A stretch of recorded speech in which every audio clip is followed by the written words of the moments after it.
Hello guys, and welcome back to our channel Tesla Fans, where we tell you all the news about Elon Musk, Ukraine, and Russia. And in today's video, we'll talk about the warning that Elon Musk has given. If you want to find out more, stay with us till the end of the video. But before we start the video, support and subscribe to the channel and ring that bell so you don't miss any of our exciting videos in the future. Let's begin today's video. Like the rest of the world, Elon Musk is following the Russian war in the Ukraine closely. Recently, he gave an important warning: turn on Starlink only when needed and place antennas as far away from people as possible. In addition, Musk indirectly issued a number of warnings between Ukraine and NATO. The situation inside Ukraine seems unlikely to improve anytime soon. A 40-mile Russian convoy headed for the capital of Kiev has been stalled for days as Ukrainian fighters hold key areas, while Russian troops have claimed other key strategic areas and, as of this morning, occupying the Zaporizhzhia nuclear power plant. Despite the bleak situation on the ground, NATO's unwilling to get directly involved in the conflict, including setting up a no-fly zone, beyond supporting Ukraine's resistance to an invasion that's killing innocent civilians. NATO's Secretary General Jens Stoltenberg said a no-fly zone over the Ukraine is not an option being considered by the alliance. "We've agreed we should not have NATO planes operating over Ukraine airspace or NATO troops on Ukrainian territory," he said. The problem with military no-fly zones is they have to be enforced by the military powers, and if a Russian aircraft flew into a NATO no-fly zone, well, then NATO forces would have to take action against the aircraft. Those measures could include shooting the plane from the sky. That would, in Russia's eyes, be an act of war by NATO and would likely escalate the conflict. In addition, Ukraine and Russia are not members of NATO, and Putin clearly sees NATO as a direct threat to his authority and has recently criticized its expansion toward Russia, using it as justification for his invasion of Ukraine. As a result, NATO is extremely reluctant to become directly involved in the Ukraine conflict with a rival nuclear power. While it supports Ukraine's resistance and recognizes Putin's actions as an invasion of a sovereign nation, the alliance is simply not prepared to do anything that could be interpreted as a direct act of war on Russia or risk an escalation that could lead to the use of nuclear weapons. Today, there is a NATO conference, a weak conference, a confused conference, a conference where it's clear that not everyone sees the fight for the freedom of Europe as the #1 goal, Zelensky said, after a meeting of NATO foreign ministers. Russia invaded Ukraine by land, sea, and air on February 24th, calling it a special military operation aimed at dislodging neo-Nazis ruling the country.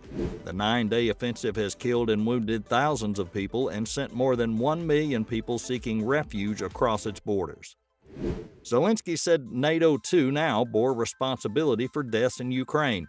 "All the people who die from this day forward will die also because of you, because of your weakness, because of your lack of unity," he said.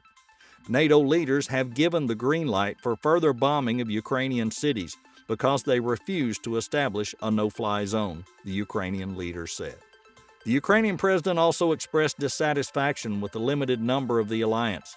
So far, Ukraine has received only a handful of fuel. "All the alliance has been able to do so far is give us 50 tons of fuel," Zelensky said. Ukraine's foreign minister issued a similar statement, saying the war in Ukraine had shown the weakness of the NATO military alliance. Before the war, Ukrainians thought NATO was strong, while the EU was weak. "When conflict broke out, we found the opposite," Kuleba said on television. Mr. Kuleba said the EU has the prospect of admitting Ukraine and NATO has not decided anything.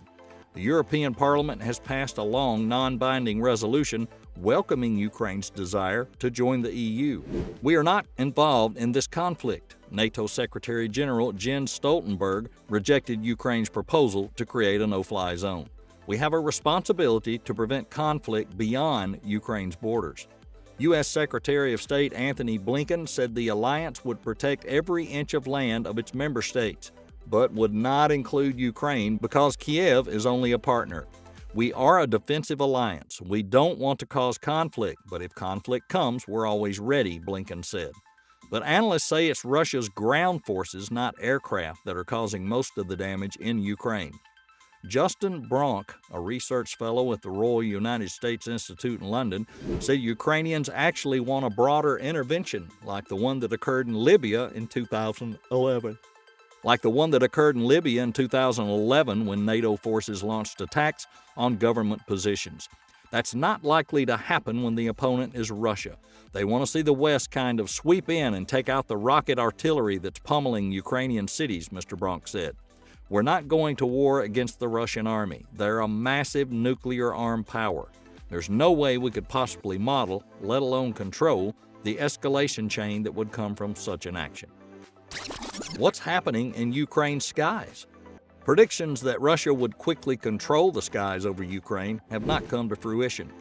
Military experts are wondering why Russia has chosen to leave most of its fixed-wing combat aircraft on the ground during this massive land offensive. One explanation may be that the Russian pilots are not well trained in supporting large-scale land operations, engagements that require coordination with artillery, helicopters, and other assets in a fast-moving environment. Robert Latif, a retired U.S. Air Force Major General who now teaches at the University of Notre Dame, said it might be because there's little airspace over Ukraine. I think that maybe they're a little worried that it's a very constrained area. It's not like the Middle East where there's all kinds of space to roam around in the air, he said. They could very easily stray over borders. With both Ukrainian and Russian air defense systems, what little they have, the Russian airplanes all flying around, that could be very confusing. I think maybe they're a little bit worried about actually being able to pull it off. Why does Russia feel threatened by NATO? He has complained that NATO has, over time, expanded its borders by admitting Eastern European countries that were once part of the Soviet Union, meaning Russia now shares a land border with the world's largest military alliance, thus reducing his geopolitical power in what was once Moscow's sphere of influence. As recently as February, he was demanding that NATO scale back to the borders of 1997, before the Baltic nations of Latvia, Lithuania, and Estonia, the latter two of which border Russia, joined the alliance. And that concludes today's episode. We'd like to take time and thank you for your support of Tesla fans. Our content continues to improve in quality thanks to viewers like you. If you have any thoughts about the episode, please leave a comment below. And if you enjoyed today's content as much as I did, please give a thumbs up. And once again, thank you so much. Tesla fans, we'll see you next time.